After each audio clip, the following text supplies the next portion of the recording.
Halo guys, welcome back to Kobe Movie. Dan yuk semua kita lanjutkan spoiler untuk episode 140 One Man Show Perfect World Dunia Sempurna. Oke. Jikalau berdasarkan spoiler kemarin kan kita sudah tahu nih, si Shihao itu bakal bertemu dengan si Periye Chan, tetapi itu kedua ya. Tetapi Periye Chan posisinya menyamar guys, dan sekarang namanya diganti menjadi Ching Yi. Karena dia membuat identitas baru dan masuk ke akademi baru. Bukan Aula Putian lagi, tetapi Akademi Dewi. Mantap. Tapi uniknya adalah Shihao bakal masuk ke sebuah tempat yang sungguh misterius.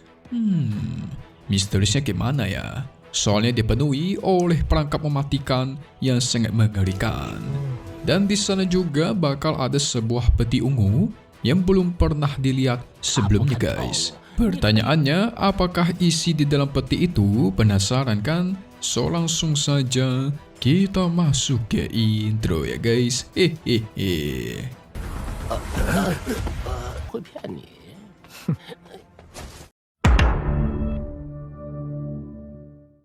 Shihao pada akhirnya sampai ke hadapan peti mati aneh berwarna ungu.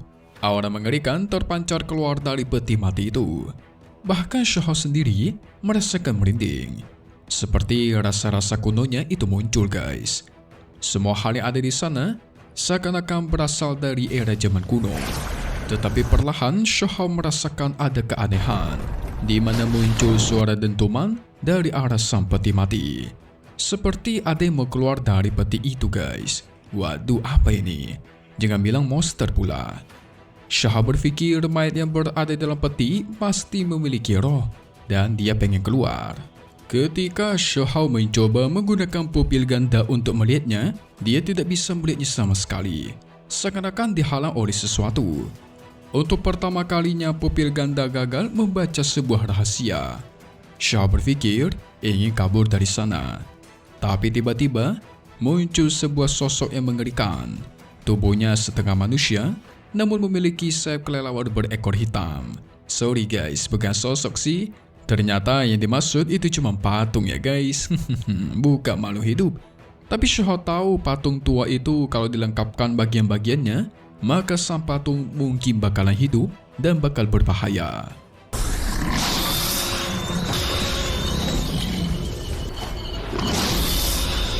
Tetapi Shihao lebih penasaran dengan isi yang berada dalam peti mati berwarna ungu. Saking penasarannya, Shihao ingin menggunakan metode rahasia, mencoba membuka peti mati itu, mengungkapkan rahasia yang ada di dalamnya.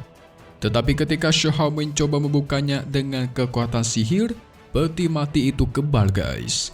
Sehingga dia pun mencoba menggunakan kekuatan fisik. Saat dia berusaha mencoba membuka peti mati itu dengan kedua tangannya, perasaan tubuhnya itu dicabik-cabik dan tertekan. Kalau orang biasa sudah pasti hancur tubuhnya guys.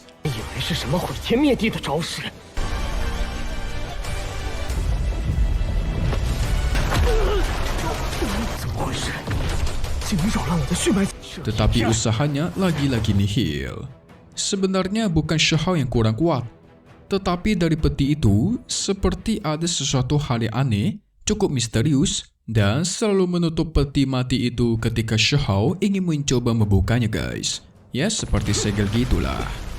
Bahkan ketika Shihao ingin mencoba ketiga kalinya, jiwanya itu seakan-akan diserang sampai bergoncang.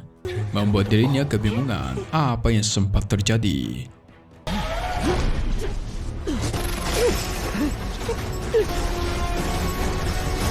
Tapi ada sesekali Shihao berhasil membukanya sekitar setengah inci atau 5 cm-an. Dan dia melihat ada kilas balik adegan masa lalu dari sang peti yang menampilkan peti mati ini diseret oleh 9 sosok naga raksasa yang menakutkan. Selain sosok naga itu, ada sosok lainnya seperti Shihao kenal guys. Yang ternyata Shihao melihat sosoknya Dewi Willow di masa lalu. Hah? Apa? Dewi Willow?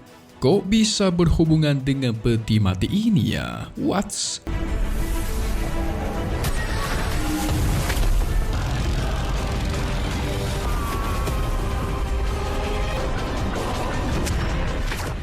Shahao pun langsung terdiam sejenak.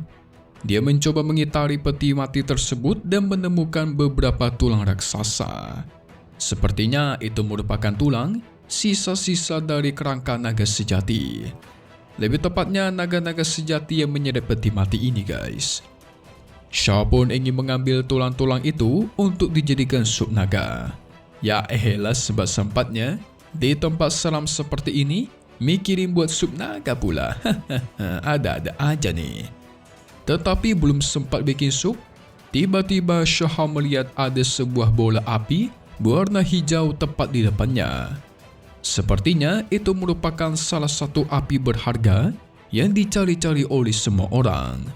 Apa jangan-jangan ini api surgawi Lotus Core Flame miliknya Xiaoyan pula? Canda aja guys, kan beda Tonghua ya. Shahao sadar dia tidak bisa menaklukkan api hijau itu.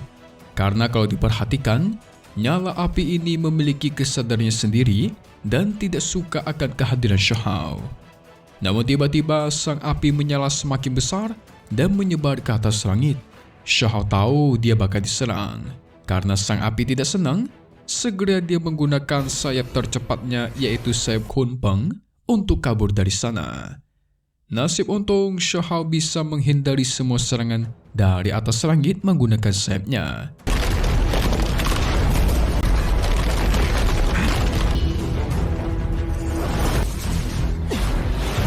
Tetapi setelah dipikir-pikir, Shahao merasa api hijau itu pastilah api kekacauan yang disebut-sebut oleh semua orang. Salah satu api surgawi, guys. Namun untuk sekarang Shahao nggak bakal bisa memurnikannya karena memang sangat berbahaya dan kuat. Pada akhirnya dia pun melanjutkan pemasakan tulang naga sejati untuk dijadikan sup.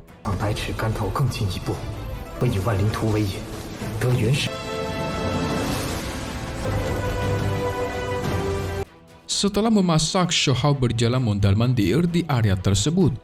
Dia menemukan ada sebuah reruntuhan khusus yang cukup menarik. Dan saat dimasuki, Shahao menemukan sebuah kotak ruang. Kotak itu mirip dengan kotak hijau milik Shahao yang ada di dunia bawah, di mana di dalam kotak itu terdapat dunia kecilnya sendiri. Setelah diteliti lebih jauh, Shahao mencoba memukul kotak tersebut dan tuar, langsung pecah. Tetapi dari dalam kotak, muncul sebuah barang yang sangat misterius, yaitu sebuah batu, guys.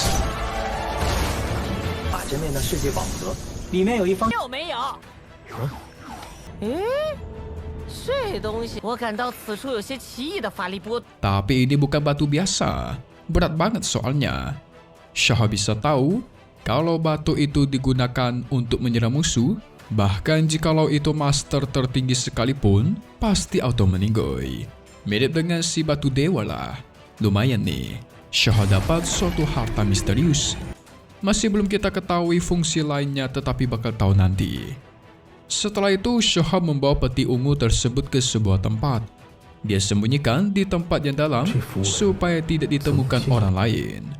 Untuk sekarang, mungkin Shahao belum bisa membukanya, jadi dia memutuskan untuk menyembunyikannya dulu dan belajar lebih banyak soal sejarah kuno. Siapa tahu nanti dapat jawaban soal peti mati, ya kan? Dan juga kan di situ ada api kekacauan berwarna hijau yang mungkin bisa dimurnikan nanti. Shahao tinggalkan reruntuhan kuno itu dengan rasa penasaran di atas kepalanya. Barulah setelah itu, Shahao kembali ke tempat awal yaitu kota Fufeng. Di sini dia memiliki rencana untuk pergi ke Akademi Dewi.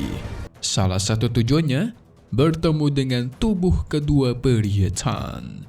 Wah, cinta lama bersemi kembali, sang mantan istri pun diketemui kembali. Segera Shahao datang ke Provinsi Dewi menggunakan formasi teleportasi. Baru aja masuk, Shahao sudah langsung ditunjukkan pemandangan super indah. Kotanya ramai banget, penuh akan penduduk yang berjualan. Saking bagusnya kota ini, mereka bahkan ada yang menjual buku tulang dan teknik-teknik berharga. Wah, ini mah kota kaya raya, guys.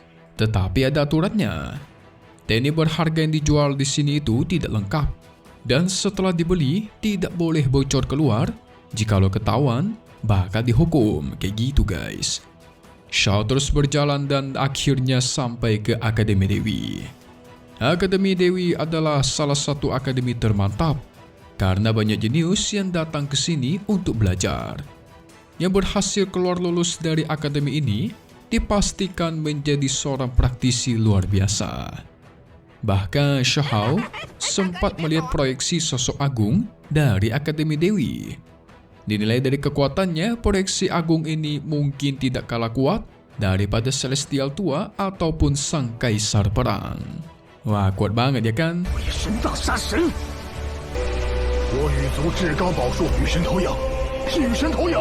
Tetapi Shao baru aja masuk, tiba-tiba ada seorang wanita yang mengatai dirinya. Dasar orang kampung, Anda baru tiba di sini pun langsung ingin mencoba memasuki akademi kami, ha? Waduh, berani banget mengatai Lord Shao kita nih. Wanita itu melihat Shao dengan tatapan penuh akan kejijikan. Dan wanita ini bernama Chunlin, salah satu dewi tercantik dan berbakat dari ke-10 dewi, guys. Harusnya dia berada di peringkat 10, tetapi karena disingkirkan, sekarang dia tidak masuk ke 10 besar. Makanya gak heran, dia sangat emosian dan sensitif sampai mengatai Shao sebagai orang kampung. Gak lama dari itu, salah satu murid jenius yang bernama Wu Feng juga mengusir Shao dari sana. Cepat pergi dari sini sebelum aku hajar kamu. Begitulah katanya, guys. Buset, sombong sekali. Tetapi Shao mengatakan dia hanya ingin masuk ke dalam Akademi Dewi. Soalnya sebelum kesini, Shao tuh mendengar sebuah rumor, guys. Dia bisa menjadi seorang murid berpangkat tinggi yang bisa masuk seenaknya ke Akademi Dewi. Tapi dengan catatan, dirinya bisa melewati semua tangga surgawi yang ada di sana. Selain itu juga diperbolehkan memasuki kolam abadi, tempat untuk para jenius berkultivasi. Wah, kebetulan ya guys. Kalau kalian ingat di spoiler mimin kemarin, Shao itu harus berendam di kolam abadi supaya dia bisa menyerap semua kekuatan dari buah emas yang dia dapatkan. Pas banget kan?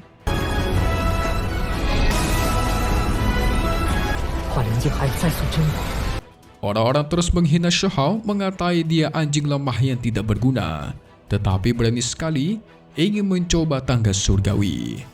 Mereka bahkan menertaui dirinya yang bukan siapa-siapa, cumanlah orang kampung. Waduh. Tapi Shao tidak peduli. Dia ingin berfokus mencoba menaiki tangga surgawi dan mendapatkan manfaatnya. Oh iya, Mimi lupa kasih tahu nih. Kalau semisal berendam di kolam abadi, itu biasanya berendam bareng para dewi jenius akademi ini tentunya, guys. Terutama bisa aja berendam dengan ke-10 dewi teratas. Wadidaw. Makanya Shao getol banget ya kan? Pengen dia tuh berendam sama wanita-wanita cantik. Sehingga Shao menyuruh semua orang untuk membuka mata dengan baik-baik.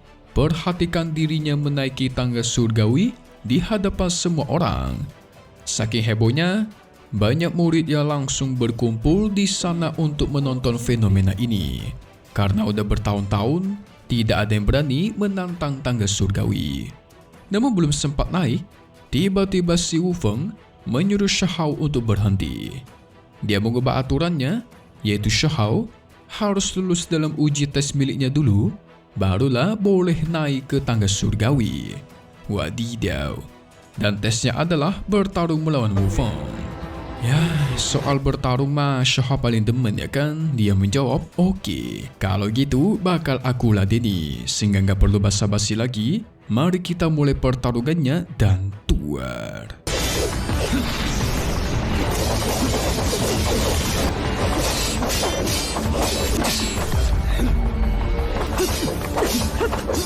Segera Shao keluarkan metode guntur, langsung melesat ke arah Wu Feng.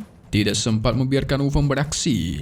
Tinju seberat ribuan ton milik Shao dilancarkan dan tuash, langsung mengenai perutnya Wu Feng, membuat dia terbang menjauh dari arena. Wah, wah, wah.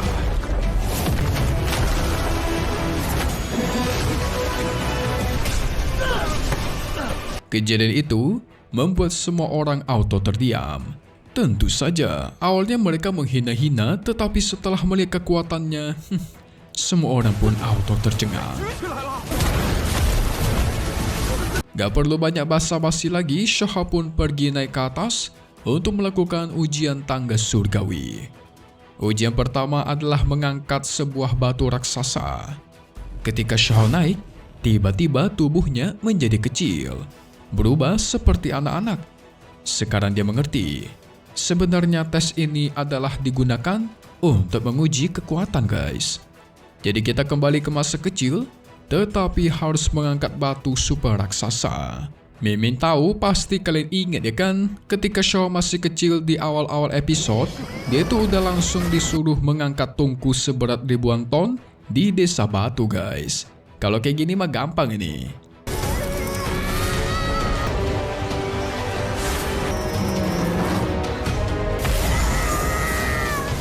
Segera Shaha mencoba mengangkat batu raksasa tersebut dengan badan kecilnya, dan hasilnya yes, batu itu terangkat dengan mudah.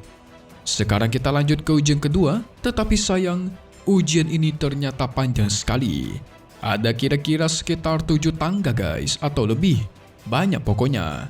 Dan nanti, Shaha bakal mengeluarkan kekuatan-kekuatan spesialnya. Jadi kalau Mimi bahas di sini sekarang gak bakalan cukup, jadi mungkin kalau di skip juga, itu bakal sangat disayang.